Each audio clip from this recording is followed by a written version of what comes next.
Hi friends, நம்மளோட channel 1000 சப்ஸ்கிரைபர்ஸை reach ஆக போகுது. இது எல்லாத்துக்கும் நீங்கள் எல்லாரும் கொடுத்த ஆதரவுக்கு ரொம்பவே நன்றி.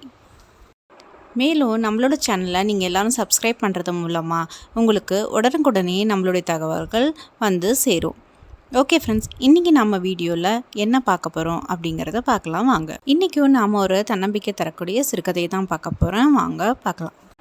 ஒரு நாள் ஒருத்தன் தனக்கு தேவையான பணத்தை எடுக்கிறதுக்காக வங்கிக்கு போனான். அங்கே போய் தனக்கு தேவையான பணத்தை எடுத்து தன்னோட பைக்குள்ளே வச்சுக்கிட்டு அவன் கிளம்பிட்டான். அவன் போகிற வழியில் அவனுடைய பையில் இருந்து ரூபாய் நோட்டு கட்டு ஒன்று கீழே விழுந்துடுச்சு. அதை அவன் கவனிக்காமலேயே வண்டியை மிதிச்சிக்கிட்டு போயிட்டான். கீழே விழுந்த நோட்டுக்கட்டை யாருமே சரியாக கவனிக்கலை. அப்போது அந்த பக்கமாக இன்னொருத்தன் வந்துக்கிட்டு இருந்தான். அவனுக்கு மட்டும் அந்த நோட்டுக்கட்டில் இருந்து ஒரு 100 ரூபாய் நோட்டு அவனோட கையில் வந்து கிடச்சிது. கிடச்ச அந்த 100 ரூபாய் நோட்டை வச்சுக்கிட்டு அவன் அன்றைக்கி பொழுத ரொம்பவே சந்தோஷமாக கழித்தான். அவனுக்கு தேவையான உடைகள், தேவையான சாப்பாடு, இது எல்லாத்தையும் அந்த 100 ரூபாய்க்குள்ளே என்னென்னலாம் செய்ய முடியுமோ அதை எல்லாத்தையும் செஞ்சுட்டு நிம்மதியாக ஊரை சுற்றிட்டு வீட்டுக்கு போய் படுத்துக்கிட்டான். அதே போல் இன்னொரு ஆளும் அந்த வழியாக வந்தார். அவர் கீழே இருந்த 100 ரூபாய் நோட்டுக்கட்டை பார்த்தாரு. இந்த கட்டை அவர் கையில் எடுத்து எல்லாத்தையும் எண்ணி பார்க்க ஆரம்பித்தார். ஒரு தடவை இல்லை, 2 தடவை இல்லை, பல தடவை அவர் அந்த நோட்டுக்கட்டை எண்ணி பார்த்துக்கிட்டே இருந்தார்.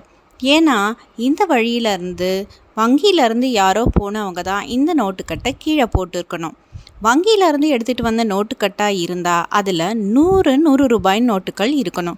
ஆனால் இதில் 99 தானே இருக்குது அப்படின்னு மறுபடியும் எண்ணி பார்த்துக்கிட்டே இருந்தார்.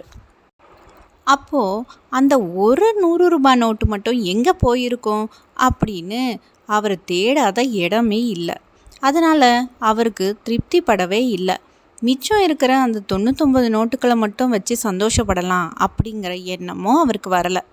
ஆக எவ்வளவு காசு கிடைச்சாலும் அவருக்கு அதில் திருப்தி இருந்ததா தெரியல.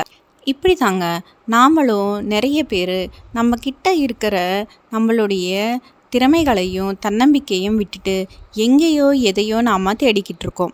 நம்மக்கிட்ட இருக்கிற விஷயங்களையும் நம்மக்கிட்ட இருக்கிற சந்தோஷங்களையும் நாம் எப்போவுமே எண்ணி பார்க்குறதே கிடையாது. நமக்கு கிடைக்காத ஒன்றை பற்றி தேடிக்கிட்டே தான் நம்மளுடைய நிம்மதியான வாழ்க்கையை நாம் தொலைச்சிக்கிட்டு இருக்கோம். ஓகே ஃப்ரெண்ட்ஸ், இந்த வீடியோ உங்கள் எல்லாருக்கும் பிடிச்சிருக்கோன்னு நினைக்கிறேன். இந்த வீடியோ உங்களுக்கு பிடிச்சிருந்ததுன்னா லைக் பண்ணுங்கள், ஷேர் பண்ணுங்கள், கமெண்ட் பண்ணுங்கள், மறக்காமல் சப்ஸ்கிரைப் பண்ணுங்கள். பாய்.